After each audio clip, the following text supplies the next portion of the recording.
Assalamualaikum warahmatullahi wabarakatuh. Salam sejahtera bagi kita semua. Selamat datang kembali di channel Belajar Bareng ya dengan saya Kang Reis. Jadi seperti biasa di channel ini masih akan membahas berbagai macam pengetahuan ya, baik itu tutorial, tips ataupun trik ya dalam hal mengenai IT sih sebenarnya ya. Namun di sini saya untuk konten-kontennya video yang saya buat masih fokus pada Microsoft Excel teman-teman. Kenapa? Karena saya rasa Microsoft Excel masih menjadi sesuatu hal yang fundamental ya, terutama bagi kita mungkin di pekerjaan ataupun di kehidupan sehari-hari kita ya teman-teman ya. Dan masih banyak juga orang yang memang masih menggunakan Microsoft Excel sebagai alat untuk mengolah data.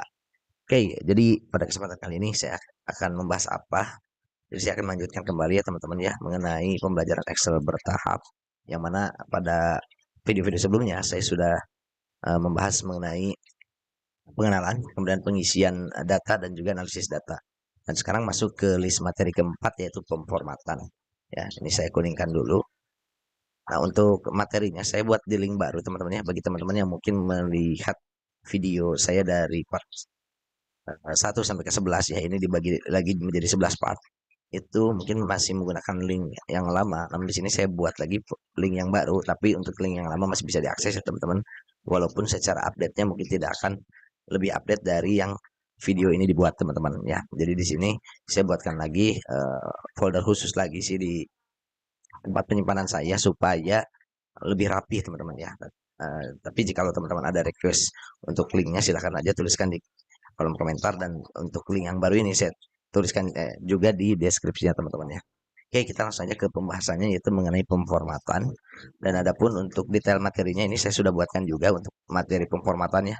Ini adalah materi keempat, di mana untuk kategori pemformatan ini ada beberapa part lagi yang nantinya akan saya coba sampaikan di playlist ya Excel bertahap ini teman-teman. Karena untuk Excel bertahap ini benar-benar saya coba sampaikan kepada teman-teman ya, saya bagikan hasil dari pembelajaran saya baik secara pengalaman ataupun belajar mandiri ya teman-teman ya, dari aktivitas yang biasa saya lakukan dan juga pemahaman yang saya dapatkan. Oke, mungkin yang pertama di sini di part ke satu yang mengenai pemformatan saya akan membahas mengenai font terlebih dahulu teman-teman. Jadi di sini kita akan mencoba mempelajari bagaimana fungsi-fungsi font ya untuk mengatur jenis, ukuran, warna, dan efek pada teks ya di dalam sel terutama, yang tujuannya pemformatan ini adalah untuk mempercantik dari data ataupun dari Excel kita teman-temannya. Dan di sini ada beberapa kunci ya di mana untuk cara menggunakannya. Kita bisa menggunakan cell ataupun arrange. Kemudian untuk fungsinya sendiri itu ada di tab home ya teman-teman. Nanti saya tunjukkan dalam praktiknya. Oke, mungkin kita langsung saja ke pembahasannya teman-teman. Jadi untuk filenya ini saya buat terlebih dahulu ya yang baru. Saya buat blank workbook saja. Dan ini untuk ribbonnya saya munculkan terlebih dahulu teman-teman ya. Jadi supaya kita bisa bekerja dengan enak ya, dengan mudah ketika ribbon barnya ditunjukkan seperti itu teman-teman. Oke, mungkin kita langsung ke materi pemformatan, di mana untuk materi kali ini mengenai pemformatan font. Jadi teman-teman bisa mengatur huruf ya pada Microsoft Excel. Nah, ada beberapa hal yang mungkin bisa dibahas ya dari grup font ini teman-teman ya. Jadi untuk mengaksesnya itu gampang saja. Di ribbon bar teman-teman tinggal akses yang namanya file home ya, atau menu home. Kemudian di menu home ini nanti ada bar ini ya, dari mulai ditunjukkan ya per kategori, dari mulai clipboard sampai ke ini mungkin tambahan ya kalau saya di sini. Ya mungkin kalau yang standar itu sampai ke sales ya teman-teman. Nah, untuk beberapa di sini kita bisa pelajari terutama dari bagaimana mengimplementasikan formatting font ya pada Microsoft Excel. Oke, jadi untuk pemformatan teman-teman bisa lakukan dengan cara model selection teman-teman ya. Misalkan kita seleksi selnya ataupun kita seleksi berdasarkan range teman-teman ya. Jadi ada dua cara utama. Yang pertama itu bisa seleksi berdasarkan sel, kemudian atau kita seleksi secara keseluruhan selnya, atau di dalam artian dalam kata istilahnya itu adalah range teman-teman. Nah, misalkan di sini saya contohkan, saya tuliskan saja fontnya, atau mungkin karena kita orang Indonesia pakai bahasa Indonesia saja ya, huruf ya.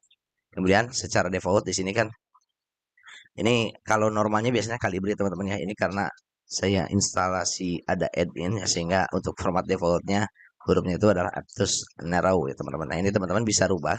Jadi untuk mengubah jenis huruf teman-teman itu kita akses di kategori font ini. Kemudian di area font ini ya, nama-nama font itu ada drop down list ya. Teman-teman tinggal klik drop down listnya dan pilih ke bawah untuk jenis hurufnya. Dan ini macam-macam ya, dan juga bisa ditambahkan ya teman-teman ya. Mungkin di pembahasan video lain saya coba bikin video yang mengenai bagaimana kita menambahkan font ke dalam Windows ya, sehingga bisa dibaca juga oleh Microsoft Excel teman-teman. Oke, itu menjadi catatan buat saya dan untuk dibagikan ke teman-teman. Jadi di sini kita bisa pilih font ya teman-teman ya, mulai dari font standar ya, seperti yang kalau saat ini ya font standar itu Calibri ya teman-teman ya.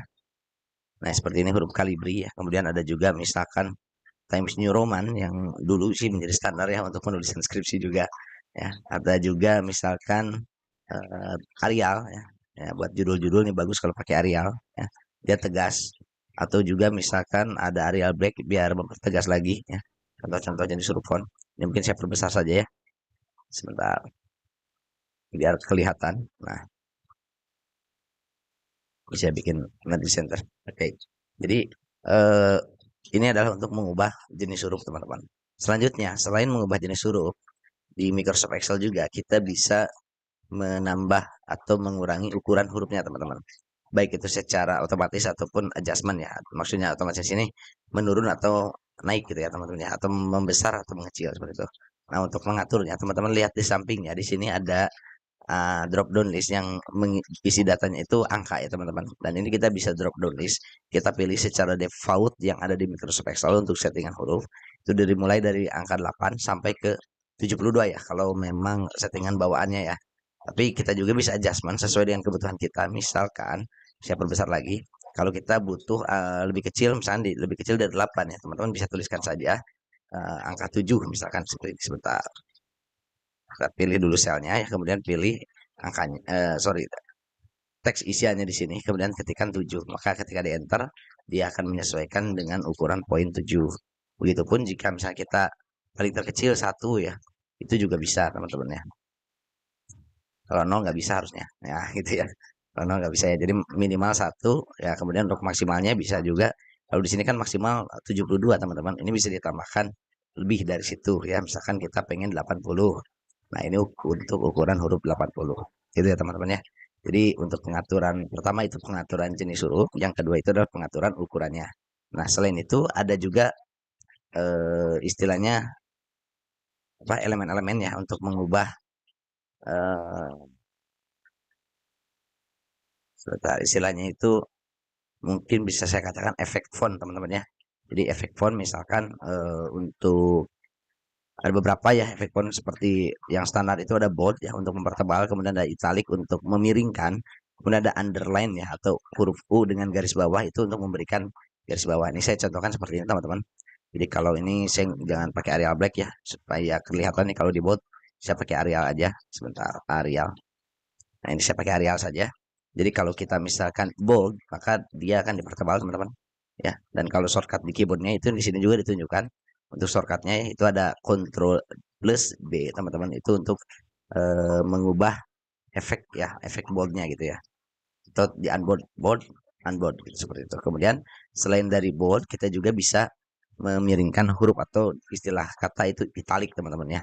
Jadi ini untuk keyboardnya sendiri itu bisa menggunakan Ctrl plus I teman-teman ya. Kita praktikkan ya Ctrl I, ataupun kita bisa tekan di butonnya ya atau di tombolnya yang bertanda I miring ini teman-teman. Seperti itu. Kemudian selain dari memiringkan, kita juga bisa memberikan garis bawah atau istilah kata itu underline teman-teman ya. Dan untuk simbolnya ini ditunjukkan dengan huruf U ada garis di bawahnya teman-teman. Dan untuk shortcut di keyboardnya itu simpel saja. Tinggal teman-teman tekan Ctrl kemudian huruf U ya tekan. Maka ini harusnya ada underline teman-teman nih. Nah seperti itu ya, karena kurang besar jadi nggak kelihatan. Nah ini ada underline ya. Jadi itu untuk pemberian efek font. Selain dari pemberian efek ini teman-teman, ada juga kita bisa menambah atau mengurangi ukuran huruf secara berurut ya. Misalkan dari sini kalau yang ini huruf A besar, ini untuk memperbesar. Sebentar. Kita buat dari yang kecil dulu ya, misalkan dari 10. Nah ini. Nah untuk A ini untuk memperbesar ya. Kemudian untuk kecil ini dia untuk memperkecil dan ini mengikuti default yang ada di dalam sini teman-teman. Jadi kalau untuk custom teman-teman bisa tuliskan secara manual saja gitu ya. Jadi ini untuk memperbesar, kemudian ini untuk memperkecil. Nah, kemudian dari font ini selain si cell ini ada tulisan atau teksnya, kita juga bisa menambahkan border teman-teman ya. Di sini ada pilihan bordernya beberapa, bisa cuma bawahnya saja, atasnya saja, kirinya saja, ataupun kanannya saja, ataupun tanpa border sama sekali. Atau kita mau isi seluruhnya menjadi ada bordernya gitu ya. Atau kita hanya outside-nya saja. Nah, ini kalau yang outside dan all border ini berlaku untuk beberapa range teman-teman ya. Jadi kalau kita pilih all border di sini ini bisa aja, cuman dia ya sama aja dengan yang outside border isinya tuh, hasilnya tuh ya. Jadi gini, kalau all border juga sama. Nah, berbedanya kalau kita pilih range, kalau outside border, nah dia hanya yang di area luarnya saja yang di border. Ini kalau saya hilangkan grid line-nya, nah maka kelihatan nih. Tapi kalau kita pilihnya all border, nah misalkan saya unduh lagi. Nah, kita pilih eh, all border, maka seluruh area yang di dalamnya pun ini saya grid hilangkan lagi, itu akan diberikan border atau garis. Nah, ini kelihatan kalau begini teman-teman ya. Ini akan kelihatan kalau begini. Nah, begini teman-teman maksud saya. Gitu ya. Jadi itu untuk fungsi border ya. Teman-teman boleh bereksperimen sendiri ya. Di sini juga ada tick outside border ya. Jadi kita bisa mempertebal bordernya. Nah, begini modelnya. Jadi yang ujung-ujungnya ini jadi tebal teman-teman. Gitu ya. Jadi tebal. Kemudian selain dari kita border ya kita bahas satu-satu aja di sini ya karena ini part satu mengenai font jadi saya bahas semuanya mengenai font di sini. Kemudian kita juga bisa memberikan fill color ya. Di sini fill color ini kita berikan untuk sel biasanya ya. Jadi kalau siang teman-teman pengen memberikan sel di sini, ketik pilih selnya, kemudian pilih warna yang teman-teman inginkan. Misalkan warna, di sini ada pilihan warnanya ya. Kita pilih warna hijau misalkan ya. Nah maka akan berubah menjadi hijau untuk selnya. Atau ketika misalnya warna yang kita harapkan tidak ada di sini teman-teman, kita bisa pilih more colors ya. Nah di more color ini lebih details lagi di mana ada beberapa pilihan warna bahkan berdasarkan gradasi ini ya. Misalkan kita pengen birunya yang agak kebiruan, agak keunguan sedikit ya. Kemudian kita agak tua nih seperti ini. Klik OK. Seperti itu teman-teman ya. Jadi cukup gampang lah ya untuk pemahaman dari fungsi-fungsi pada area kategori font ini. Kemudian selanjutnya, selain dari selain mewarnai sel, kita juga bisa mewarnai hurufnya teman-teman ya. Nah, teman-teman tinggal pilih saja sel yang ingin diwarnai hurufnya, kemudian pilih warna yang diharapkan. Misalkan di sini saya ingin warnanya kuning, seperti itu ya. Itu akan memberikan hurufnya menjadi warna kuning. Tapi bagaimana nih, misalkan kalau kita ingin memberikan sebagian hurufnya saja, ya kalau kita pilih selnya teman-teman, itu semua huruf yang ada di dalamnya itu akan diwarnai kuning. Misalkan saya tulis seperti ini ya. Ini mungkin biar lebih spesifik tes gitu aja lah ya. Nah, tapi saya ingin misalkan yang huruf tes ini berwarna putih, teman-teman. Jadi teman-teman mesti masuk ke selnya, kemudian dipilih untuk huruf yang ingin kita ubah warnanya sebagian, teman-teman. Di sini biasanya Excel juga memberikan shortcut ya untuk menunya. Di sini udah ada, atau juga kita bisa pilih dari sini. Misalkan kita pilih warnanya warna putih. Nah, ini menjadi sebagian yang diwarnainya, teman-teman. Gitu ya. Jadi sebenarnya dari pemformatan font ini cukup gampang saja teman-teman ya. Jadi tidak ada yang terlalu sulit karena kita tinggal bereksperimen saja. Kita bisa mendapatkan eh, pemahaman mengenai bagaimana kita melakukan pemformatan. Oke, mungkin sekian ya dari video part pertama mengenai pemformatan. Ini filenya saya simpan. Bagi teman-teman yang ingin mempelajarinya, nanti saya sharekan juga di deskripsi ya teman-teman ya untuk link latihannya. Dan semoga apa yang disampaikan ini bermanfaat. Saya akhiri videonya. Billahi taufiq wal hidayah. Wassalamualaikum warahmatullahi wabarakatuh. Salam belajar dan selalu semangat dalam belajar.